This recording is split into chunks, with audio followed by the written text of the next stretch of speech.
Xəbər verildiyi kimi bu il, yəni 2025-ci ildə lisey və gimnaziyada mərkəzləşmiş qaydada şagird qəbulu qaydalarında dəyişiklik elan edilmişdi. Belə ki, qəbul yalnız 7-ci siniflər üzrə aparılmalı idi, yəni 5-6-cı siniflər üzrə imtahan ləğv edilmişdi. Qərar valideynlərin kütləvi narazılığına səbəb olmuşdu.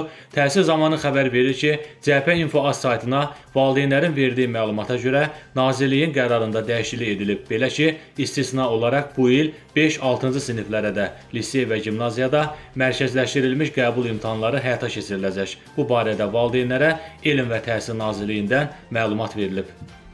Təhsil institutundan verilən məlumata görə şagirdlərin lisey və gimnaziyalarda təhsil almağa böyük maraqlarını və tədris ili boyunca imtahan prosesinə hazırlıqlarını nəzərə alaraq bildirilir ki, 2025-2026-cı tədris ilində istisna olaraq 5, 6 və 7-ci siniflər üzrə də qəbul prosesi həyata keçiriləcək. Belə ki, mərkəzləşdirilmiş qaydada keçirilən qəbul imtahanında 4, 5 və 7-ci sinifdə təhsil alan, yəni 2025-2026-cı tədris ilində 5, 6, 8-ci sinifə keçəcək şagirdlərin də iştirakı təmin ediləcək. Qeyd edək ki, 2026-2027-ci tədris ilindən etibarən lisey və gimnaziyalara qəbulu yalnız 7-ci siniflər üzrə həyata keçiriləcək.